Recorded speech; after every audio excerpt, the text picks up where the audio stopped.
मदन लाल को हमेशा से बेटा चाहिए था। उसकी पत्नी ममता ने 7 बेटों को जन्म दिया था और इस बार वो 8वीं बार गर्भवती थी।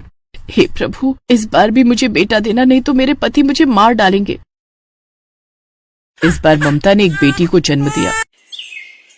तेरी हिम्मत कैसे हुई एक बेटी को जन्ने की? जानती है ना लड़की की शादी में कितना खर्चा बैठता है। अब तू मुझे और बेटा नहीं दे सकती ना? ठीक है, तो फिर तुझे अब मरना होगा। उसके बाद मैं तेरी इस बेटी को भी मार दूंगा। ये कहकर मदन ने ममता को मौत के घाट उतार दिया। बारिश हो रही थी। मदन ममता की लाश को दफनाने जंगल की ओर गए, लेकिन आसमान में कड़कती बिजली उसके ऊपर गिर गई और उसकी भी मौत हो गई। उसके बाद से ममता की बेटी अपने 7 भाइयों के साथ बड़ी हुई। उन्होंने उसका नाम रिया रखा। आज वो 8 साल की हो गई।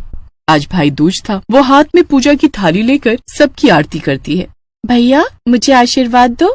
चल चल, आई बड़ी आशीर्वाद वाली। पैदा होते ही तो तू हमारे माँ बाप को खा गई।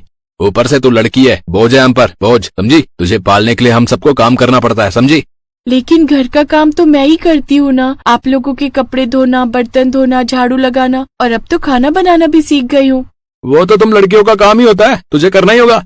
ये कहकर वो सभी काम पर चले जाते हैं। उनके जाने के बाद वो घर के कामकाज में लग जाती है।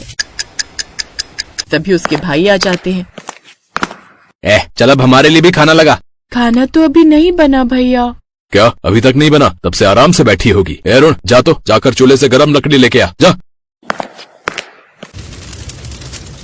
वो चूल्हे से गरम लकड़ी लेकर आया। उन भाइयों ने मिलकर रिया को वो गर्मा गर्म लकड़ी लगा दी, जिससे उसके शरीर पर जलने के काले निशान पड़ गए।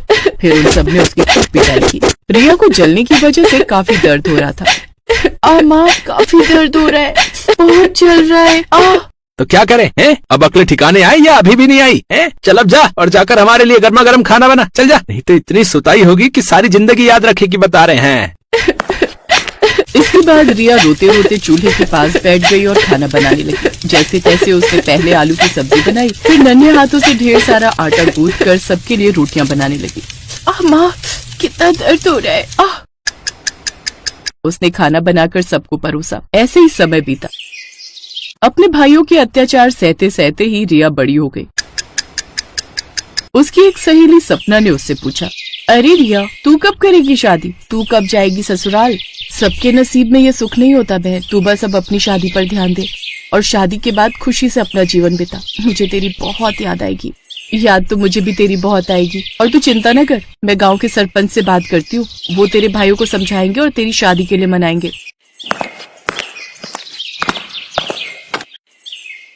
सपना ने सरपंच से बात की और सरपंच ने उसके भाइयों से कहा, अब तुम सबकी बहन बड़ी हो गई है, उसकी उम्र की सभी लड़कियों की शादी हो गई है। अब तुम्हें जो है उसकी भी शादी करवानी होगी। मैं एक अच्छे लड़के को जानता हूँ, तुम उससे उसकी शादी धूमधाम से करवा दो।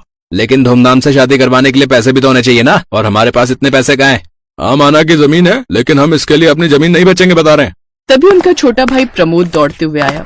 भैया, अरे हम बर्बाद हो गए भैया, सब बर्बाद हो गया। हम जिस फैक्ट्री में काम करते थे वो बंद हो गई, हम सबका काम चला गया। क्या क्या क्या बात कर रहा है? अब क्या होगा? उन सबकी नौकरी चली गई और बचत के नाम पर उनके पास ज्यादा पैसे नहीं थे। हमारे पास जो पैसे हैं उससे तो मुश्किल से 1 महीने का ही गुजारा चलेगा। 1 महीने बाद पैसे खत्म हो गए और घर का राशन भी। वो सभी काम की तलाश में थे, लेकिन किसी को भी नौकरी नहीं मिल रही थी। पिछले 2 दिन से वो सभी भूखे थे। 2 दिन बाद भाई दूज का त्योहार था। 2 दिन बाद भाई दूज है। मुझे अपने सभी भाइयों का तिलक करना होगा और रुमाल और गोला खरीदना होगा। उसने टेलर की दुकान पर सिलाई का काम करके 2 दिन में कुछ पैसे कमा लिए। उसने उन पैसों से थोड़ा सा चावल दाल खरीदा, साथ ही भाई दूज पर देने के लिए सबके लिए रुमाल और गोला खरीदा। उसके सभी भाई नौकरी की तलाश में शहर गए हुए थे, लेकिन उन्हें वहाँ भी काम नहीं मिला। सारा दिन भटकने के बाद भी कहीं नौकरी नहीं मिली। चलो अब घर चलते हैं। तुझे इन सबके लिए पैसे कहाँ से मिले? वो भैया, 2 दिन के लिए मुझे सिलाई का काम मिला था पप्पू टेलर की दुकान पर। अच्छा, तो अब तू बाहर जाकर काम करेगी हैं? हमारी नाक कटवाएगी? ये जिंदा रही ना तो एक दिन हमारी नाक कटवा कर रहेगी। आज उस पप्पू की दुकान पर काम करने गई, कल को उसके साथ गुलछर्रे उड़ा कर आएगी, फिर हमारी नाक कटवाएगी। इससे तो अच्छा होगा हम इसे यहीं खत्म कर दें। नहीं नहीं भैया, ये आप क्या कह रहे हैं? मैं आप सबकी इकलौती बहन हूँ, मुझे मत मारो। आज भाई दूज है, मैं आप सबका भाई दूज के लिए रुमाल और गोला लाई हूँ। आरती की थाल, ज्योत और तिलक के साथ तैयार रखी है। अरे नहीं चाहिए हमें तेरी जैसी बहन।